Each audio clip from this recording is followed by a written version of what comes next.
지난주부터 잠언서 강해를 통해 지혜로운 인생이라는 제목으로 말씀을 나누고 있는데요.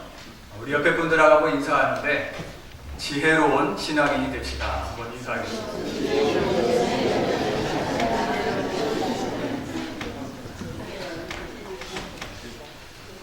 지금 한국의 그 문제 중에 하나가 이 높은 실업률입니다. 전에는 이 대입 입시가 가장 큰 문제였는데 이번에 이제 대학을 나와도 취직할 데가 없어서 실업률 높은, 특히 청년 실업률. 그럼 이제 회사에 다니고 있는 분들은 행복한가? 조사를 해보니까, 서베이를 해보니까 그렇지도 않아요. 50% 이상이 이 파랑새 증후군, 블루버드 신드롬이라고, 이건 뭐냐면은 지금 다니고 있는 직장에 만족을 못해서 좀 다른 것을 찾으려고 하는 50% 이상의 직장인이 그렇다고 합니다. 현실에 만족하지 못합니다. 이 파랑새 증후군을 제가 한번 좀 더 서치해 봤습니다. 이 파랑새라는 게 어디서 나왔을까? 이 벨기에 작가 이 모리스라는 작가가 쓴 동화 파랑새에서 나왔는데, 그 동화의 내용은 이렇습니다. 어느 크리스마스 이브날 밤에 그 어린 남매에게 이제 꿈속에 어떤 할머니가 나타나서 부탁을 합니다. 파랑새를 찾아다오. 이제 그 파랑새가 그 동화책에서는 이 행복을 상징하는데, 그 파랑새를 찾아다오. 그래서 이 두 어린 남매가 그 파랑새를 찾으러 추억의 나라도 가보고 죽음의 나라도 가보고 하여간 그 과거의 나라도 가보고 여러 곳을 파랑새를 찾으러 돌아다닙니다. 근데 결국은 어느 곳에 가도 파랑새를 찾지 못하고 집으로 돌아오는데 이제 그러면서 꿈에서 깨어나게 됩니다. 근데 꿈에 깨어나서 집으로 보니까 그 파랑새가 어디 있었어요? 자기 집 그 문 앞에 늘 달려있던 그 세장 안에 그렇게 찾던 파랑새가 있는 것을 발견한다라는 동화의 내용입니다. 멀리서 뭔가를 찾으려고 하는 사람들. 그렇지만 그 행복은 멀리 있는 게 아니라 가장 가까운 곳에, 가장 우리가 이 생활하고 있는 그 일상 속에 행복이 있다. 그런 교훈을 주는 내용이 이 파랑새입니다. 이 파랑새 그 행복이 멀리 있는 것이 아니라 가까운 곳에 있듯이 우리가 이 지혜로운 인생에 대해서 말씀을 나누는데, 그 지혜로운 인생의 비결도 멀리 있는 것이 아니라 아주 가까운 곳에 있는 것을 발견하게 됩니다. 어느 곳에 있을까요? 네? 어디요? 여기. 오늘 우리 잠언에서 우리에게 하시는 말씀은 지혜로운 인생의 비결은 바로, 자, 다 같이 이렇게 해보실까요? 자, 우리의 입술에 늘 우리가 하는 말에 지혜로운 인생의 비결이 있습니다. 그래서 오늘은 이 잠언에서 계속 반복적으로 하는 말씀이 이 말에 대한 말씀인데, 어떤 때는 한 말 또 하신 것 같고 왜 이렇게 반복적으로, 그 정도로 잠언서에 가장 많은 토픽이 말입니다. 오늘 이 말에 대해서 은혜를 나누겠습니다. 잠언서를 통해 첫 번째 주시는 말씀 우리 한번 같이 읽겠습니다. 하나님은 시작. 하나님은 말씀으로 우리를 창조하셨습니다. 창세기 1절은 이렇게 시작이 됩니다. 태초에 하나님이 천지를 창조하십니다. 그리고 그 창조하실 당시의 세계의 모습이 어떠한 모습이었는지 나옵니다. 혼란스러워, 카오스, 혼돈과 혼란이 있고 공허하고, 뭔가 채워지지 않은 공허하고, 그 다음에 흑암의 깊은 곳, 깜깜한 칠흑같이 어두움. 이게 창세 이전의 모습입니다.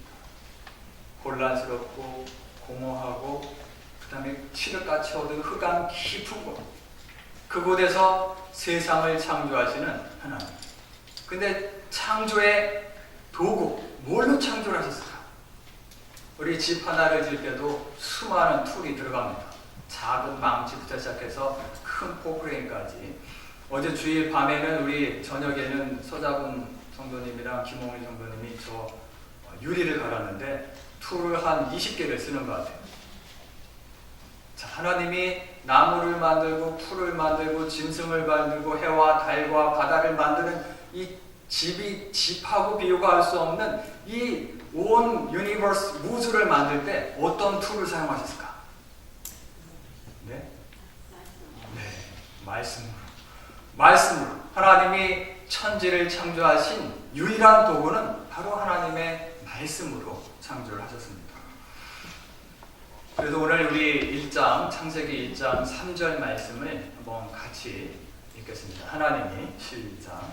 하나님이 이르시되 빛이 있으라 하시니 빛이 있었고 하나님이 이르시되, 이 이르시되의 히브리어 원어를 보니까 아마르라는 히브리어를 쓰고 있습니다. 하나님이 말씀하시되 가라사대, 이제 아마르 뜻입니다. 하나님이 말씀하시되, 이 아마르라는 그 히브리어 언어가 창세기 1장 6일 동안에 하나님이 천지를 창조하셨는데 그 6일 동안의 창조 기사에 무려 10번이나 반복돼서 나오고 있습니다. 아마르. 6절에도 지금 3절에도 하나님이 아마르, 하나님이 말씀하시되 빛이 있으라 하시니 빛이 있었고, 6절에도 하나님이 아마르, 말씀하시되 물 가운데 궁창이 있으라 하니 그리 되었고, 9절에도 하나님이 아마르, 이르시되 천하의 물이 한 곳에 모이라 하니 그리 되었고, 11절에도 하나님이 말씀하시되 땅의 풀과 씨 맺는 채소가 각기 종류대로 만들어지라 하니까 그리 되셨고, 14절에도 하나님이 말씀하시되 아마르, 하늘의 궁창에 광명체가 있으라 하니 그리 되었고, 20절, 24절 역시 마찬가지로 반복돼서 하시는 말씀이 하나님이 말씀하시되, 하나님은 이와 같이 천지를 창조하시는데 아마르, 말씀으로, 그 말씀을 툴로 해서 천지를 창조하신 것을 보게 됩니다. 하나님이 처음에 창조하신 그 세상, 과연 어떠한 세상이었을까? 요즘 같은 세상이었을까? 하나님이 창조한 세상, 6일 동안의 창조 기사를 보면은 이 아마르 말고 또 하나 반복되는 단어가 있습니다. 그것은 보시기에 좋았더라. 사람들이 보기에도 아름다웠을 뿐만 아니라 하나님께서 만드신 창조주 하나님의 뜻에 합당한, 그 의도대로 돌아가는 그 창조의 질서에 합당한 보시기에 좋았더라. 그러한 세상이었더라. 그래서 창세기 1장에 6일 동안 창조하시는 그 창조의 기사는 이와 같이 세 가지 단어가 계속 반복됩니다. 아마르, 하나님께서 말씀하시되 그대로 되었고, 그 말씀하신 대로 그대로 창조가 되었고, 그리고 그것이 보시기에 좋았더라. 이게 계속 반복이 됩니다.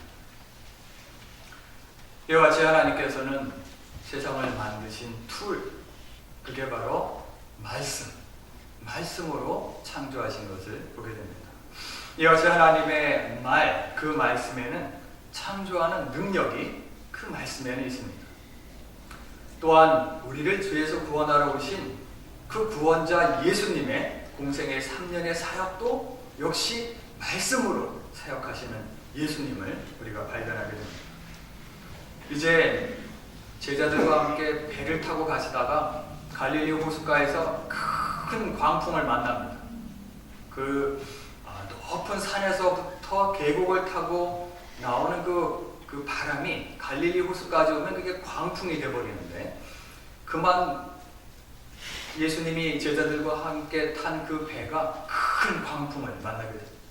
그때 예수님은 배에서 주무시고 계셨는데 제자들이 죽겠다고 아우성칩니다. 우리가 죽겠나이다. 그리고 선생님을 막 흔들어 깨웁니다. 그랬더니 그 제자들을 야단치시 하시는 말씀이 바람을 꾸짖는데, 바람을 꾸짖으시며 잠잠하라 라고 꾸짖으시니 바람이 잔잔하여졌더라. 말씀으로 그 광풍을 잠잠하게 하시는 예수님. 또한 마가복음 5장에도 역시 마찬가지로 회당장의 딸 야이로라는 회당장의 딸이 아프다는 소식이 듣습니다. 그래, 그럼 내가 고치러 가야지.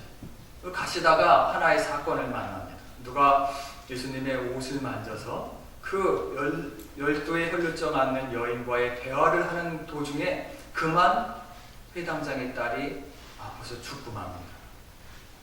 죽었다는 소식을 듣고 예수님은 죽는 것이 아니라 잔다 하고 그 회당장의 집으로 가서 그 딸을, 죽었던 딸을 살리실 때도 역시 마찬가지로 달리다가 소녀여 일어나라 라는 그 말씀으로 죽었던 아이를 살리십니다. 역시 우리가 잘 아는 요한복음의 나사로, 죽은 지 사흘이나 돼서 냄새가 납니다 라고 예수님 가는 것도 말렸던 사람들. 그러나 예수님께서 그 나사로의 무덤 앞에서 죽은 나사로를 살릴 때도 나사로야 나오너라 라는 말씀을 하니 그 얼굴에 배로 동인 채로, 염한 채로 그대로 나사로가 나오더라.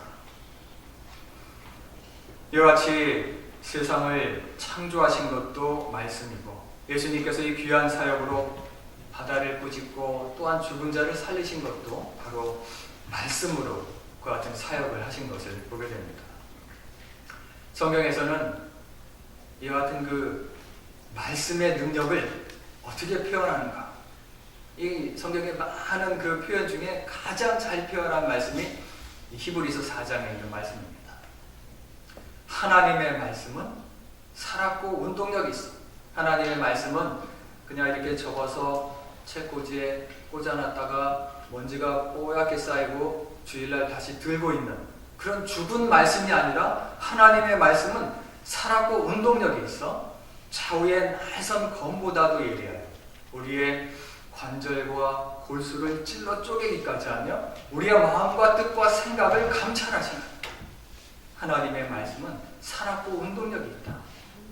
그 말씀에 대한 능력을 잘 표현하고 있습니다. 이와 같이 하나님의 말씀, 천지를 창조하신 하나님의 말씀, 또한 그 예수님의 사역 가운데 보여주셨던 그 말씀들, 그것들이 기록되어져서 우리에게 선물로 준 것이 무엇이죠? 네, 이 성경책입니다. 그 말씀들을 기록해서 우리에게 주신 선물. 그래서 우리가 이 말씀을 어떻게 해야 될까요? 그냥 꽂아만 놓고 있어야 될까요? 자, 우리 이제 오늘부터라도 한 장씩, 아니면 그게 바꿔서 힘들면은 한 절씩이라도 성경을 읽고 매일같이 읽고 사모하는 마음으로, 그것을 읽음으로 말미암아 이 말씀의 능력, 살았고 운동력 있는 천지를 창조하신, 죽은 자를 살리신 그 말씀의 능력을 체험하시는 저 여러분들 되시길 기원합니다. 자, 그 다음에는 과연 그 하나님의 말씀에만 능력이 있을까? 하나님의 말씀은 살았고 운동력이 있어. 천지를 창조하시는, 과연 하나님의 말씀에만 능력이 있을까? 한번 2번 우리 같이 읽겠습니다. 시작. 우리의 말에 힘이 있습니다. 하나님의 말씀에만 능력이 있는 게 아니라 우리의 말에도 힘과 능력이 있는 것을 깨닫게 됩니다. 우리 다 같이 오늘 본문 말씀 잠언서 18장 21절 죽고 사는 것이 같이 읽겠습니다. 시작. 죽고 사는 것이 너에게 달라니 너를 쓰기 구하는 자는 해를 잃어버리라. 죽고 사는 것이 혀의 힘에 달렸나니, 이 힘이라는 히브리어 원어는 야드라는 히브리어를 쓰고 있습니다. 이 권세, 또 어떤 힘, 능력, 이런 뜻이 야드인데, 죽고 사는 것이 하나님의 그 죽고 사는 것이 혀의 권세, 혀의 힘, 혀의 능력에 달렸나니. 그러므로 이 혀의 힘이라는 것은 곧 말의 힘, 말의 능력, 말의 권세를 의미합니다. 우리가 하는 이 말에는 그와 같은 힘과 능력과 권세가 있다. 한번 얼마나 우리가 하는 말에 권세가 있는지 제가 한번 알아봤습니다. 이 말을 반복적으로 제일 많이 하는 직업, 어떤 직업이 있죠? 말을 반복적으로 제일 많이 하는 직업. 왜 다 저를 쳐다보세요? 또 그 다음에 네? 자, 한번 보니까요,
생명을 살리고 죽일 정도의 권세와 능력과 힘이 바로 우리 입의 말에 있습니다. 그리고 우리는 그 말의 열매를 먹으며 하루하루를 살아가고 있습니다. 잠언에는 반복적으로 이와 같은 말씀에 대해서, 말에 대해서 이야기하는데, 그 중에 하나 보면 잠언 12장 18절에 남을 해치는 말도 있거니와 지혜로운 자의 혀는 양약과 같으니라. 좋은 약, good medicine, 좋은 약과 같으니라. 다른 성경 버전에 보면은 지혜로운 자의 말은 상한 마음을 치유하는, 고쳐주는 말과 같습니다.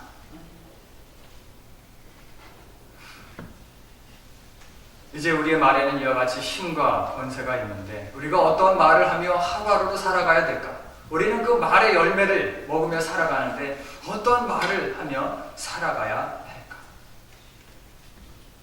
상처를 주는 말보다는 그 상처를 치유해주는 말, 복음을 전하며 은혜를 전하며 또 지쳐서 낙담 속에 있는 사람들에게 용기를 주고 격려해주는 말, 저와 여러분들의 말은 그와 같은 말이 되기를 기원합니다. 이제 그 말씀에 대한 가르침, 우리 세 번째를 한번 보겠습니다. 자, 우리 한번 같이 읽겠습니다. 시작.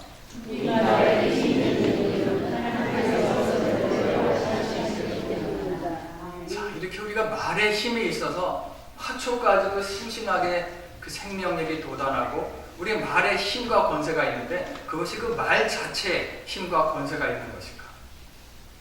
그것은 아니고 하나님이 우리가 말한 대로 다 듣고 계시기 때문입니다. 성경에 곳곳에 말씀하시는데 내가 무슨 말을 하든지 하나님한테 알지 못하는 것이 없느니라. 이 다윗의 고백입니다. 평생 하나님만 의지하고 살았던 이 다윗이 앉고 서고 일어선 모든 것은 하나님이 아시고 내 입의 말도 하나님이 알지 못하는 것이 없느니라. 우리 한번 다윗의 고백 시편 139편에 있는 말씀을 같이 읽겠습니다. 여호와여, 시작.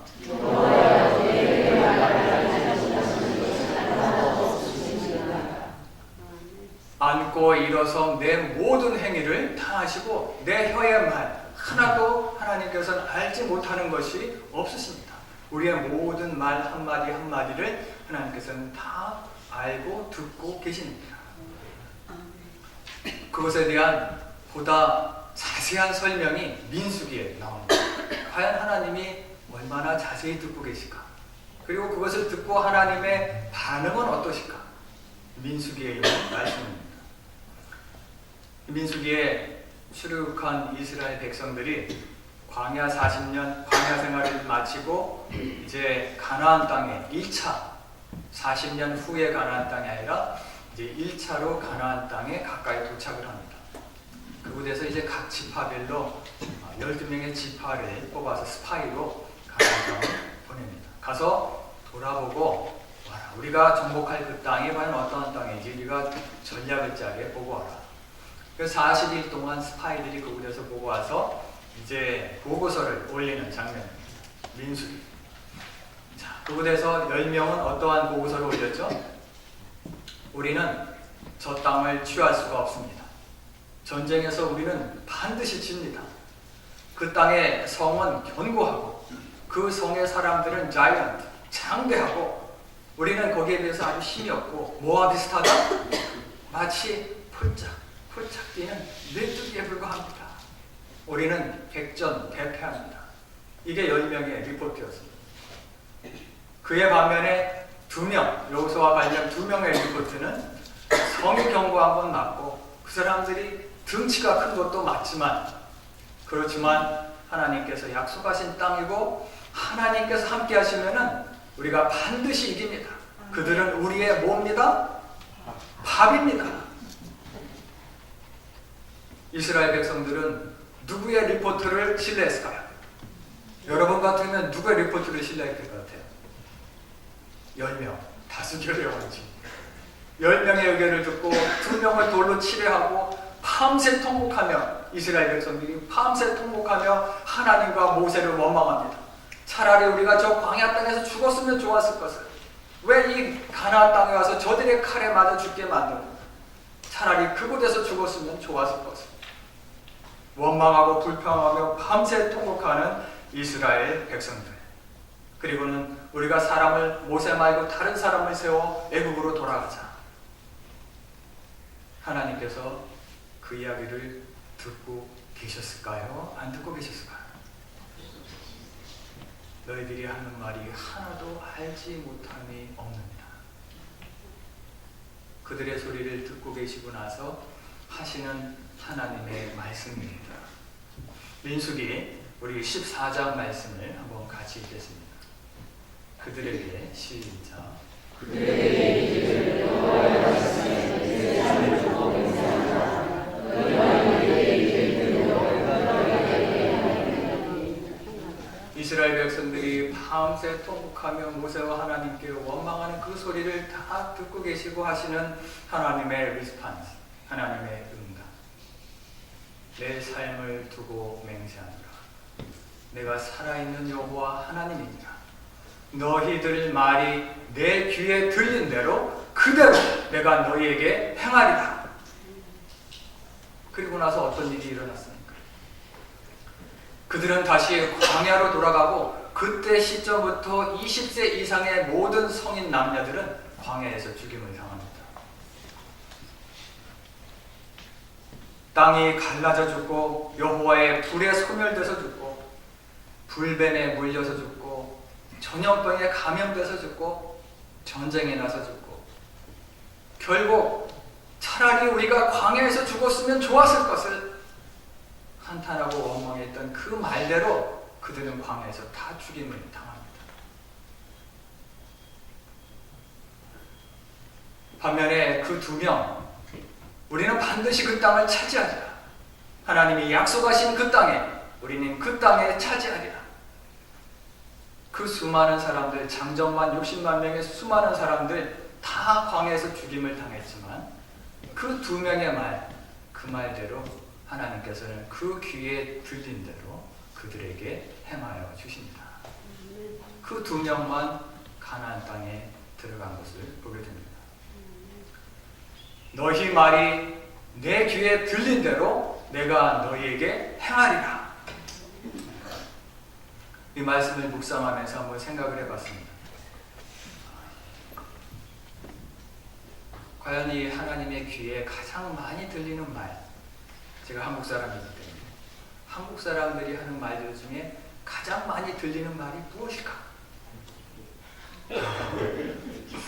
하나님 귀에 들린 대로 행하신다고 했는데 하나님 귀에 가장 많이 들리는 한국 사람들이 하는 말은 무엇일까? 아유, 배고프면 배고파 죽겠다. 배가 불러면 배불러? 배가 고파도 배가 불러도 재미있으면 재밌어? 재미없으면 지루해? 사랑하면 그냥 사랑하고 보고 싶어요 하면 되지. 보고 싶어? 네. 그래서 이 하나님 귀에 들리는 내용들이, 그래서 내가 그 들린 대로 너에게 행하리. 우리가 잘 알고 있듯이 스스로 삶을 마감하는 비율이 OECD 중에 거의 10년간 기록이 깨지지 않습니다. 1위. 내가 너희 귀에 들린 대로 너희에게 행하리라. 이것이 10명의 정탐꾼들과 같은 사람들에게는 그것이 배드 뉴스입니다. 우리가 한 말을 하나님이 다 듣고 계시다니 어떡하지? 그렇지만 여호수아와 갈렙 같은 사람에게는 그건 굿뉴스입니다. 하나님이 내 말을 듣고 계시는구나. 내가 기도할 때가 내가 탄식 가운데 하나님께 기도하는 그 기도 소리를 다 듣고 계시는구나. 내가 혼자 조용하게 하나님께 하는 그 신앙 고백도 하나님이 다 듣고 계시는구나. 그 두 명에게는 이것은 굿뉴스입니다. 지금도 역시 동일하게 우리에게 하시는 말씀은 너희들의 말이 내 귀에 들린 그대로 내가 너희들에게 행하리라. 말을 바꾸면은 인생이 바뀌게 됩니다. 말 한마디 한마디가 우리의 삶을 결정하고 말 한마디 한마디가 우리의 새로운 역사, 내 삶의, 내 인생의 새로운 역사를 창조하고 있습니다. 저 여러분들은 말을 바꿈으로 말미암아 하나님이 기뻐하시는 믿음의 말, 우리는 메뚜기와 같다가 아니라 우리에게 어떠한 힘들고 어려운 일이 있어도 우리는 능히 그것을 이길 수 있느니라. 그 모든 장애물은 다 우리의 밥이다. 믿음의 언어로 우리의 언어가 바뀜으로 말미암아 하나님이 기뻐하시는 지혜로운 인생을 사시는 저 여러분들 되시길 주의 이름으로 축원합니다. 말씀을 생각하며 다시 한번 결단하는 기도의 시간을